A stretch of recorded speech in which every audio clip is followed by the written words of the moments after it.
Welcome to my YouTube channel world literature. आज जो topic discuss करने वाले हैं वो है the way to equal distribution by M K Gandhi. M K Gandhi का ये वर्क है जिसको आज हम डिस्कस करने वाले हैं। अगर थोड़ा सा हम ओवरव्यू इसका डिस्कस करें कि एक्चुअली में इसमें इन्होंने क्या डिस्कस किया है एम के गांधी ने, तो एम के गांधी जो है वो इक्वलिटी की बात करते हैं। वो कहते हैं कि सोसाइटी में इक्वलिटी को कैसे मेंटेन किया जा सकता है। ये जो वेल्दी और पुअर का कॉन्फ्लिक्ट है हमारी सोसाइटी में चलता आ रहा है बहुत टाइम से, या फिर हिस्ट्री से चलता आ रहा है, इसको जो है वो कैसे ख़त्म किया जा सकता है। क्योंकि जो वेल्दी है वो वेल्दी होता जा रहा है और जो पुअर है वो पुअर होता जा रहा है। और इस कंडीशन को हमने मेंटेन कैसे करना है, हमने ये जो कॉन्फ्लिक्ट है, ये जो डिस्पैरिटी है, इसको कैसे ख़त्म करना है और किन वेज़ को हमें अडॉप्ट करना चाहिए। तो एम के गांधी इस वर्क में जो है ना वो इस चीज़ पे डिबेट करते हैं। साथ में वो कुछ एडवाइसेस भी देते हैं हमें किन वेज़ को फॉलो करना चाहिए जिससे जो है ना वो हम इस कॉन्फ्लिक्ट को ख़त्म कर दें, इस डिस्पैरिटी को ख़त्म कर दें। हम अपर क्लास, लो क्लास, मिडिल क्लास, इस कॉन्फ्लिक्ट को जो है वो ख़त्म कर दें और सोसाइटी को हम इक्वलिटी की बेस पर लेकर चलें। लेक्चर को स्टार्ट करते हैं। टॉपिक बहुत इंटरेस्टिंग है, कोई डिफ़िकल्ट टर्म्स जो हैं वो इस टॉपिक में नहीं आने वाली हैं। जस्ट एम के गांधी की डिबेट है, इनके आर्गूमेंट्स हैं एंड इनके कुछ सजेशंस हैं जो कि हम इस टॉपिक में डिस्कस करने वाले हैं। फर्स्ट ऑफ ऑल, अगर हम लोग यहाँ पे थोड़ा सा राइटर का ओवरव्यू ले लें या फिर गांधी को डिस्कस कर लें, तो इनकी बर्थ हुई थी 1869 में एंड इनकी डेथ हुई थी 1949 में। इनको जो है वो फादर ऑफ द नेशन भी कहा जाता है एंड ये फ्रीडम मूवमेंट के पायनियर थे। इनकी जो लीडरशिप थी और इनके जो सेल्फलेस एक्ट्स थे, उन्होंने इंडिया के लोगों की जो फेट है उसको चेंज कर दिया। एंड इवन के कम्युनल स्ट्राइफ के टाइम पे, इंडिपेंडेंस के टाइम पे, इन्होंने यूनिटी का मैसेज दिया और लोगों को कहा था कि हमें यूनिटी को प्रमोट करना चाहिए। गांधी की अच्छी बात ये है कि उन्होंने हमेशा जो है वो इंडिया को विजुलाइज किया था कि वो पॉवर्टी फ्री हो, यहाँ पे जो है ना वो इक्वलिटी हो, यहाँ पे जस्टिस हो, यहाँ पे रूल्स एंड रेगुलेशंस हो। और वो चाहते थे कि जो पॉवर्टी है इसको रूट से जो है ना वो हमें ख़त्म करना चाहिए, हमें सोसाइटी से इसको बिल्कुल इरेडिकेट कर देना चाहिए। कोई भी जो है ना वो पुअर ना हो और जो वेल्थ है वो इक्वली जो है वो डिस्ट्रीब्यूट होनी चाहिए।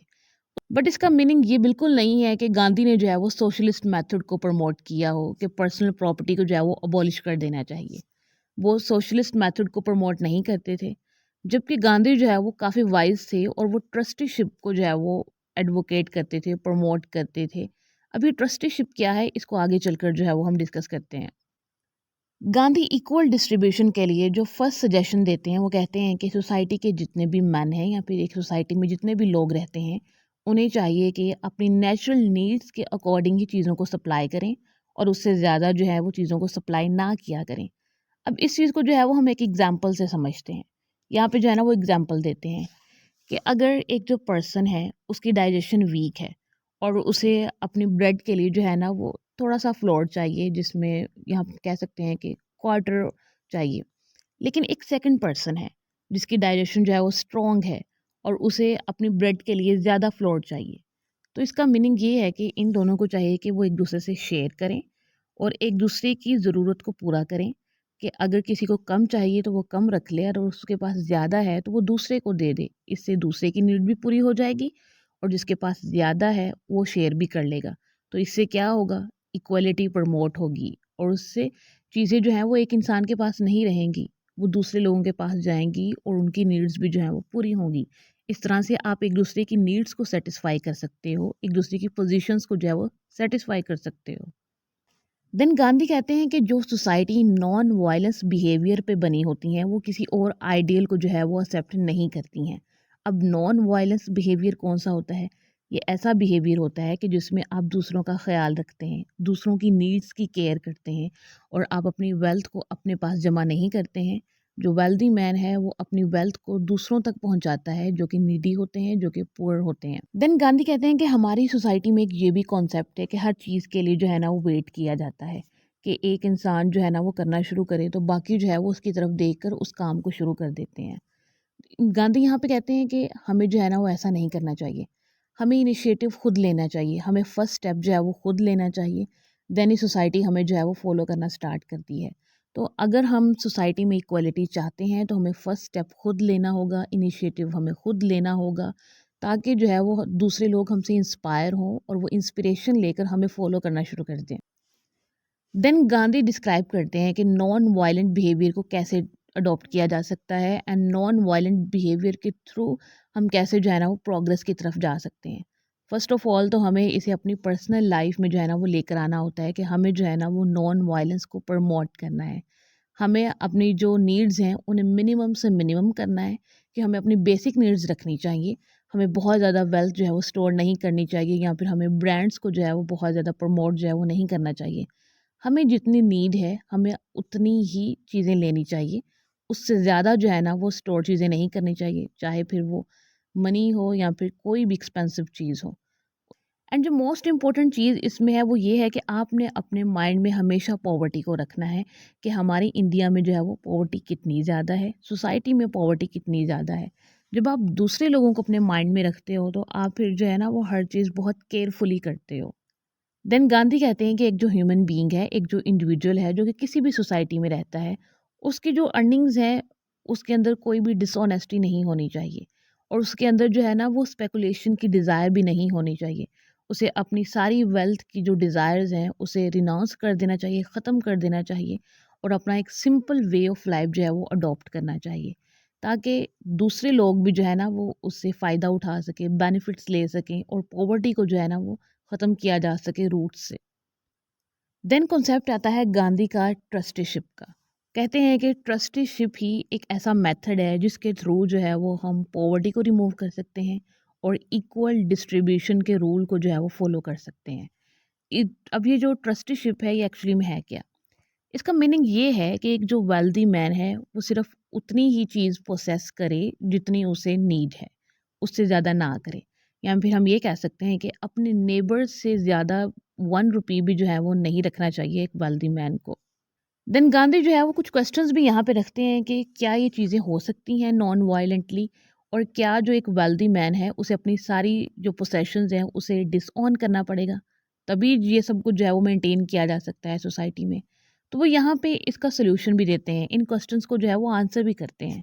वो कहते हैं कि सबसे पहले तो जो है वो हमें वायलेंस को छोड़ना होगा। जब तक हम वायलेंस को नहीं छोड़ेंगे तब तक जो है वो हम सक्सेसफुल नहीं हो सकते हैं, हमारी सोसाइटी जो है वो प्रोग्रेस की तरफ नहीं जा सकती है। हमारी जो सोसाइटी है एक्चुअली में इसकी जो बेस है वो क्या है? वायलेंट एक्शन है। हम कोई भी चीज़ करते हैं या फिर हम इवन के पावर को भी गेन करते हैं तो वायलेंस के थ्रू करते हैं, और हम पावर का यूज़ भी करते हैं तो वो उसको वायलेंस के लिए करते हैं। वायलेंस एक मेन रीज़न है हमारी सोसाइटी के डाउनफॉल का। अगर हम वायलेंस को छोड़ दें तो जो वेल्दी मैन है वो वेल्थ को अकुमुलेट करना भी छोड़ देगा, एंड हमारी सोसाइटी जो है वो पुअर भी नहीं रहेगी। एंड गांधी कहते हैं कि जो नॉन वायलेंट बिहेवियर है ये एविडेंटली सुपीरियर बिहेवियर होता है, क्योंकि रिच मैन के पास जो पोसेशंस होती हैं, जो उसके पास वेल्थ होती है, जो उसका बैंक बैलेंस होता है, वो उसको अपनी रिक्वायरमेंट के अकॉर्डिंग जो है वो यूज़ कर लेता है।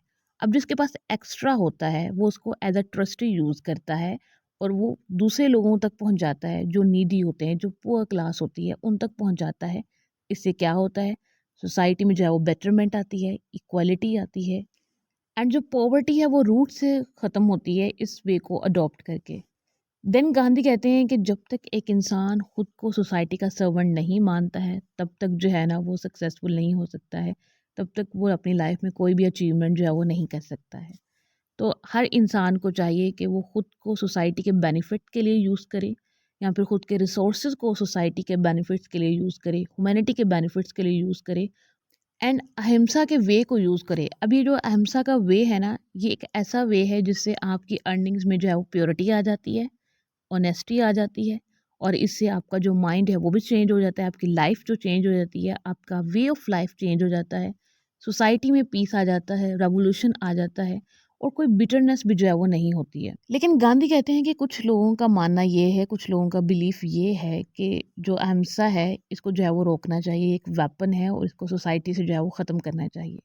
बट गांधी कहते हैं कि ये एक रॉन्ग बिलीफ है। एक्चुअली में अहिंसा जो है ना ये एट्रीब्यूट ऑफ सोसाइटी है, इससे सोसाइटी में पीस आता है, प्रोग्रेस आती है। गांधी कहते हैं कि लोगों को कन्विंस करने के लिए कि यही ट्रूथ है, अहिंसा को अगर आप फॉलो करें, अगर आप इक्वलिटी को फॉलो करें, और अगर आप ट्रस्टीशिप को फॉलो करें, तो आप सोसाइटी से पॉवर्टी को ख़त्म कर सकते हैं। आप ये जो डिस्पैरिटी है अपर क्लास की एंड पुअर क्लास की, इसको ख़त्म कर सकें। इसके लिए मुझे बहुत सारी एफ़र्ट्स करना पड़ी, एंड मुझे बहुत सारी एक्सपीरियंसेस भी करना पड़े, ताकि मैं लोगों को जो है ना वो ट्रस्ट दिलवा सकूं,